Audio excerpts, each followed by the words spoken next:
बिस्मिल्लाहिर्रहमानिर्रहीम। This is Shamsul अमीन और आज हम स्टार्ट कर रहे हैं current electricity chapter number 2 of second year physics. पहला टॉपिक हमारे पास है current.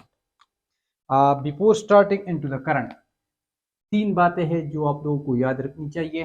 The first one is कि पाकिस्तान में जो वोल्टेज प्रोड्यूस होता है in the time of dams, तो वहाँ पर मेरे पास होता है 5 × 10⁴ 5 वोल्ट।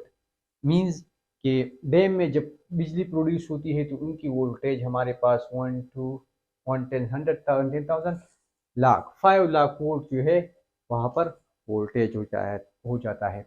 और जब ये बिजली हमारे घरों को पहुँचती है तो फिर वो ना होने की बराबर होती है। कभी कभार जो है बल्ब भी नहीं चलता, वो तो अलग बात है, लेकिन आप लोगों को ये बात रखनी चाहिए।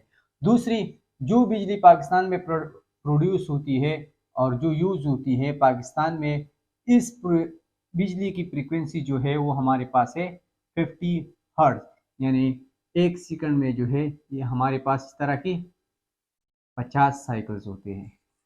सही है। सो अगर हमारे पास मैक्सिमम वैल्यू की मैं बात कर लूँ, ये जो मैक्सिमम वैल्यू है तो एक साइकिल में 2 मैक्सिमम वैल्यू होती है। सो पाकिस्तान में जो बिजली होती है वो हमारे पास 100 टाइम्स जो है क्या होती है, मैक्सिमम वैल्यू अचीव करते हैं। मैक्सिमम वैल्यू जो है अचीव करते हैं। इसके अलावा जब हमारे घरों में जो बिजली होती है नॉर्मली वो हमारे पास मैक्सिमम 220 वोल्ट होती है। और इसके अलावा हमारे पास एक जानवर है जिसको हम कहते हैं इलेक्ट्रिकल ईली, शाम की तरह होती है समंदर में, और ये जो है वोल्टेज प्रोड्यूस करती है वो हमारे पास है 600 वोल्ट। तो ये तीन बातें जो है आप लोगों को याद रखनी चाहिए। This was about the introduction of current electricity. अब बात करते हैं हम करंट की, जो हमारा मेन टॉपिक है। So what is current? हमारे पास करंट क्या है? सो याद रखिए कि करंट हमारे पास है रेट ऑफ चार्ज, जिसको हम डिनोट करते हैं क्यू से। अगर हमारे पास फिजिक्स में कुछ क्वांटिटी जो उनके ऊपर हम ये डॉट लगाए तो इसका मतलब है कि इस क्यू में कितनी चेंज आ रही है विद रिस्पेक्ट टू टाइम, इसको हम कहते हैं रेट ऑफ चार्ज। तो क्यू बाई टी हमारे पास क्यू डॉट की बराबर है। एक्स्ट्रा अगर हमारे पास हम मास रेट की बात कर ले तो M dot means M divide by T, V dot means V divide by T. So Q dot means charge per unit time या रेट ऑफ चार्ज, ये हमारे पास बराबर है क्यू की। सो आई जो हमारे पास करंट है वो बराबर हो गई Q divide by T. Q हमारे पास चार्ज है और ये जो टी है हमारे पास, ये हमारे पास क्या है, टाइम है। अगर मैं यूनिट्स की बात कर लूँ तो हमारे पास जो है एसआई यूनिट की मैं बात कर लूँ तो एसआई में क्या होगा, अगर मैं क्यू का यूनिट कूलम लगा लूँ, टी का यूनिट टाइम जो है सेकंड लगा लूँ, तो मेरे पास आ जाएगा कूलम पर सेकंड, जिसको हम कहते हैं एम्पेयर। तो एम्पेयर हमारे पास जो है ऐसा यूनिट है किस चीज़ का, करंट का। अगर मैं बात कर लूँ सीजीएस सिस्टम की, तो what will be the CGS system में करंट का क्या यूनिट होगा। सो सीजीएस सिस्टम में करंट का यूनिट जो है वो एम्पेयर की वजह, इसको हम कहते हैं एबी एम्पेयर, या इसको हम कहते हैं बायाट, BIOT। सही है। तो बायाट या एबी एम्पेयर हमारे पास किस चीज का यूनिट है, ये हमारे पास यूनिट है जो बायाट को हम रिप्रेजेंट करते हैं BI से। तो BI बायाट या एबी एम्पेयर हमारे पास करंट का ही यूनिट है, लेकिन सीजीएस सिस्टम में और एसआई में हमारे पास जो है कूलम पर सेकंड है, जिसको हम एम्पेयर कहते हैं।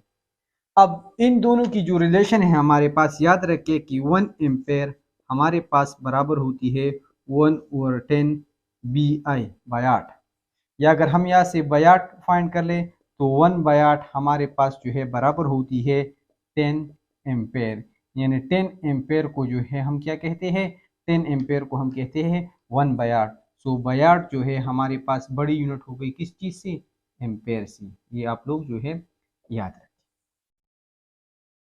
अब अगर हमें करंट की डिफिनीशन या को देख लूँ तो वो मेरे पास है I = Q divide by T.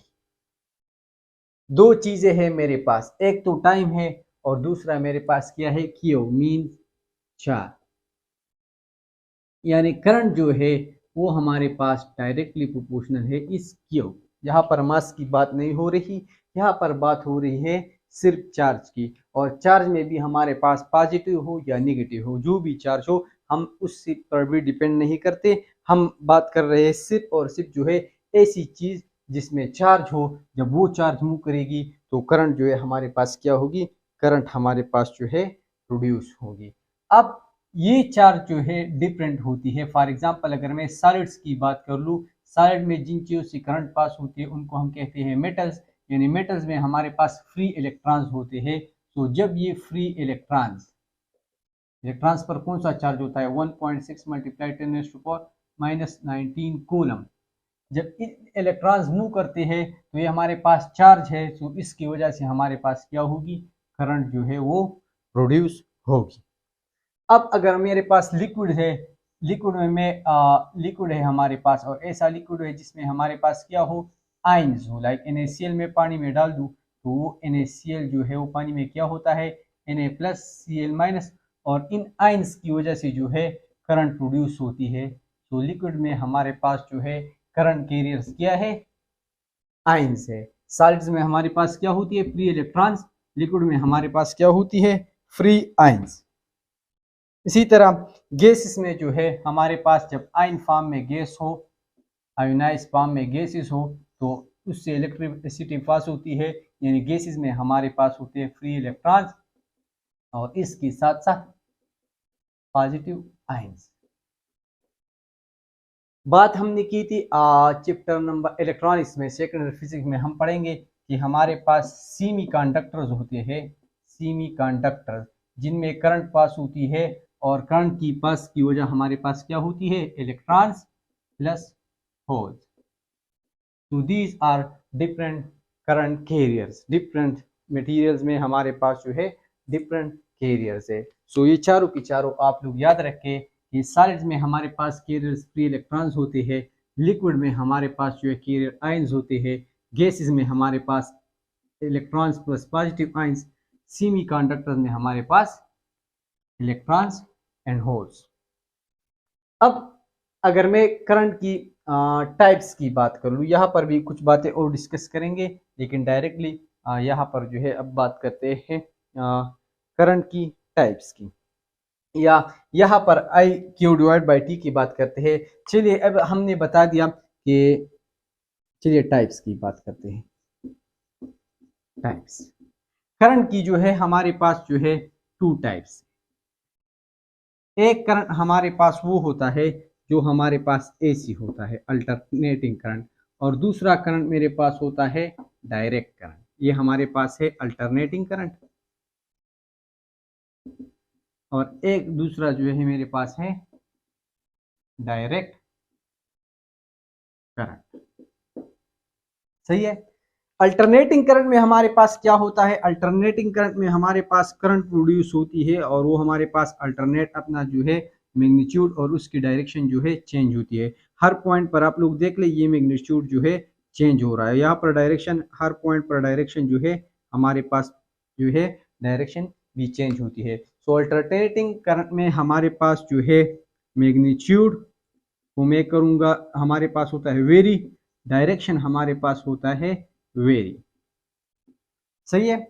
अब डायरेक्ट करंट हमारे पास वो करंट होती है जो हमारे पास फ्रॉम पॉजिटिव टू नेगेटिव होती है। हमारे पास positive to negative and then negative to positive, यानी हाफ साइकिल्स हमारे पास पॉजिटिव नेगेटिव होती है, जबकि डायरेक्ट करंट में हमारे पास एक ही साइड होगी, ओनली पॉजिटिव। सो अगर इस AC को मैं DC में कन्वर्ट कर लूँ बाय रेक्टिफिकेशन, टॉपिक में हम पढ़ेंगे, तो मेरे पास इस तरह जो है 1 फेज ओनली आ जाती है। तो ये मेरे पास जो है डायरेक्ट करंट है। इसी तरह अगर मेरे पास बैटरी है, तो बैटरी को अगर मैं देख लूँ तो बैटरी की करंट हमारे पास जो है क्या होती है, वो हमारे पास कांस्टेंट होती है। यानी ये जो करंट है जिसको हम AC को DC में कन्वर्ट करते हैं, इसको हम कहते हैं pulsating current. Pulsating current, pulsating current क्या है, पल्सेटिंग करंट में ये देख लें हमारे पास जो है मैग्नीट्यूड जो है वेरी कर रहा है, बाकी मेरे पास जो है डायरेक्ट करंट है, डायरेक्शन सेम है।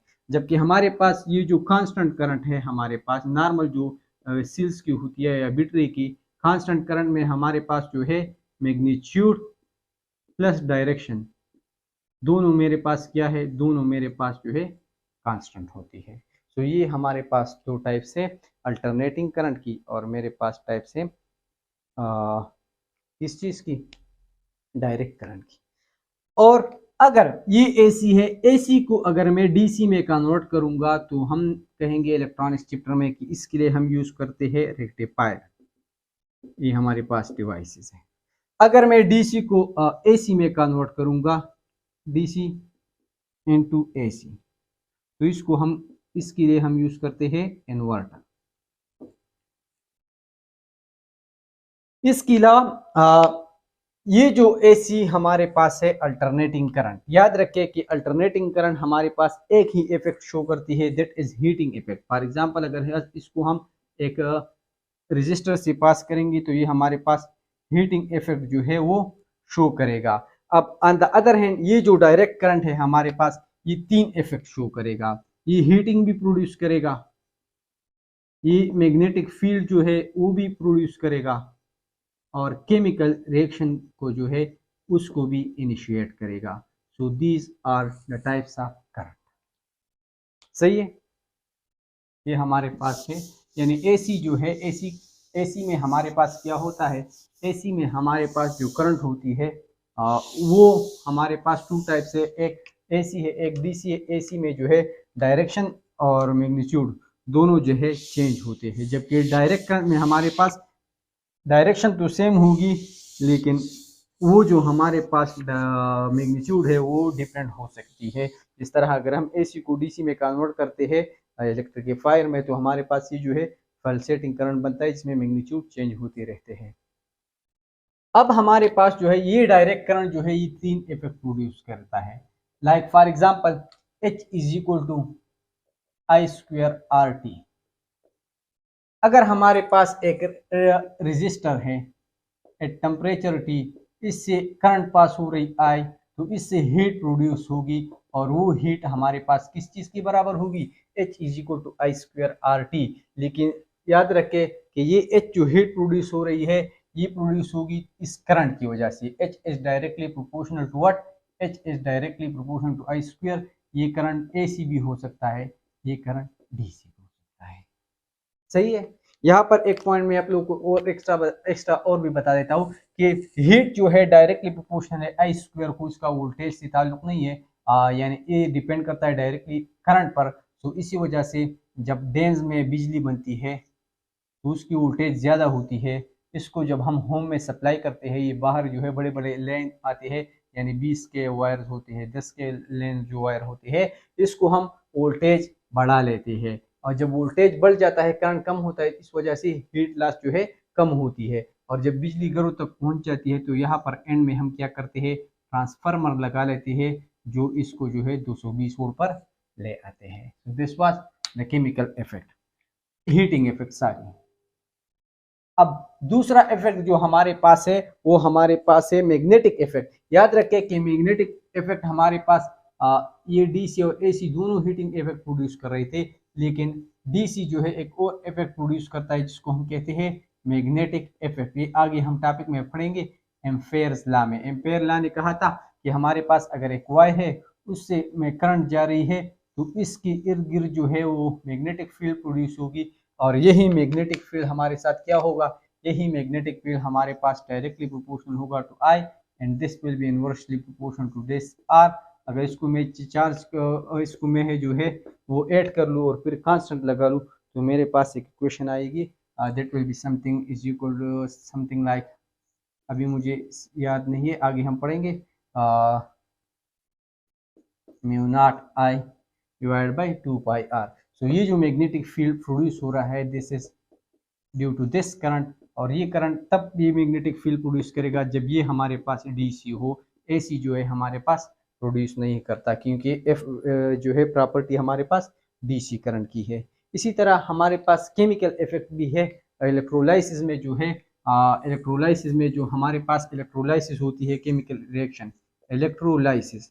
जब इलेक्ट्रोलाइसिस हम करते हैं तो वहाँ पर हम जो है दो प्लेट्स लेते हैं, उनको बिजली से कनेक्ट करते हैं, तो क्या होता है, और एक सोल्यूशन लेते हैं, तो यहाँ से इलेक्ट्रॉन्स वायर्स में जाते हैं, आइंस जो है यहाँ पर आते हैं, और यहाँ पर हमारे पास प्लेटिंग होती है। The plating due to electricity is called electroplating, और ये हमारे पास केमिकल इफेक्ट है, और ये होता है हमारे पास जस्ट डीसी की वजह से। ये हमारे पास थी इफेक्ट। अब जब हम बात कर रहे थे करंट की, तो याद रखें वापस आ जाते हैं करंट पर। आई हमारे पास बराबर है क्यू बाई टी।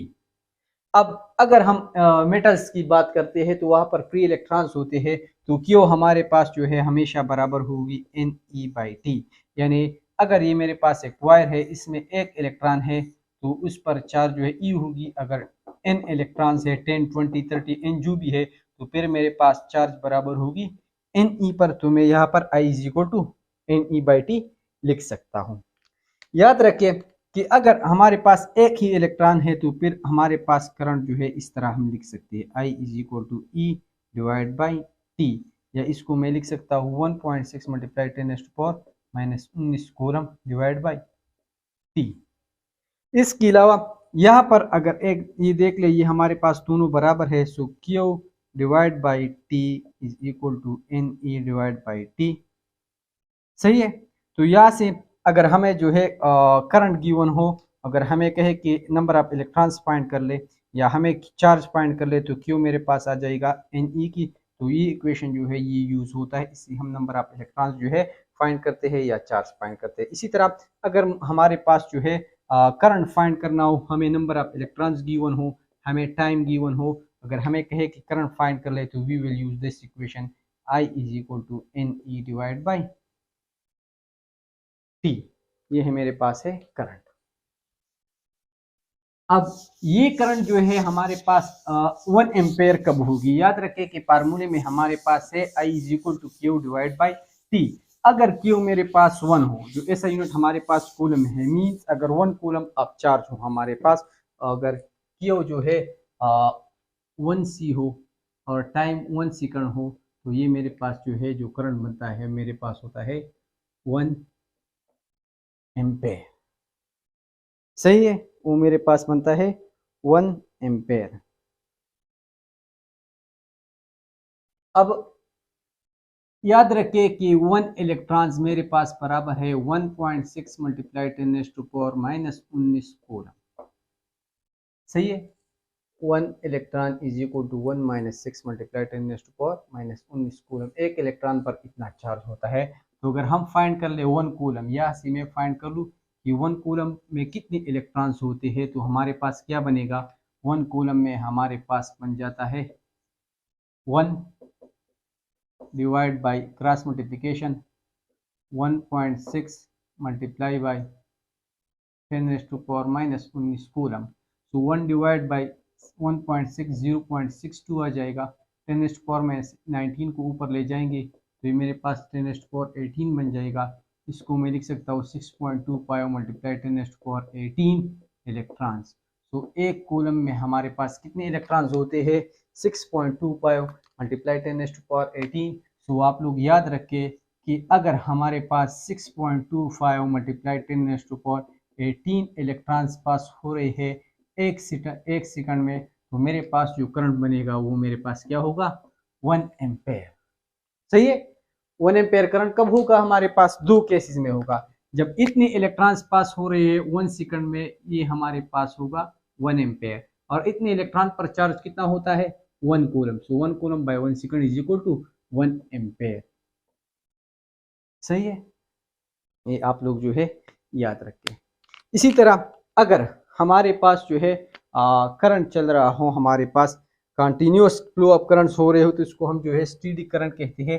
और याद रखें कि ये स्टेडी करंट हमारे पास क्या है, यहाँ से हमारे पास क्यू पास हो रही है टाइम में, तो ये मेरे पास देगी I1। अगर इसकी एरिया को मैं बढ़ा देता हूँ तो क्या होगा, याद रखें कि एरिया बढ़ाने से जो है करंट पर असर नहीं पड़ता। ये I2 होगी क्यू डिवाइड बाई टी। सो आई हमारे पास जस्ट डिपेंड करती है क्यू डिवाइड बाई टी पर। तो याद रखिए अगर मैं एरिया ज़्यादा कर लूँ तो हमारे पास जो है करंट पर असर नहीं पड़ता। अगर अब मैं इससे भी ज़्यादा कर लूँ तो ये जो हमारे पास Q बाई टी है जो I3 देती है हमारे पास, तो I3, तो याद रखिए I1 is equal to I2 is equal to I3, ये तीनों हमारे पास क्या होगी, बराबर होगी। So this was all about the current. इसके अलावा अगर आप ये भी याद रखें, जो करंट है हमारे पास इसकी दो टाइप्स थी, एक थी एसी, एक थी डीसी। सो एसी को जो है हम डिनोट करते हैं इस तरह, ये हमारे पास एसी का सिंबल है। अब डीसी में जो है दो टाइप्स है, एक हम यूज करते हैं डीसी वोल्टेज के लिए और एक हम यूज करते हैं डीसी करंट के लिए। अगर डीसी वोल्टेज की बात हो रही हो तो इसको हम जस्ट प्लस माइनस लगा लेते हैं, और डीसी करंट की जो है हम बात करते हैं तो इसको हम जो है इस तरह एक एरो लगा लेते हैं और इसको हम, ये हमारे पास इसका सिंपल है। तो this was all about the current. Next topic हमारे पास है इसका आप लोग स्क्रीनशॉट ले ले, मैं हट जाता हूँ।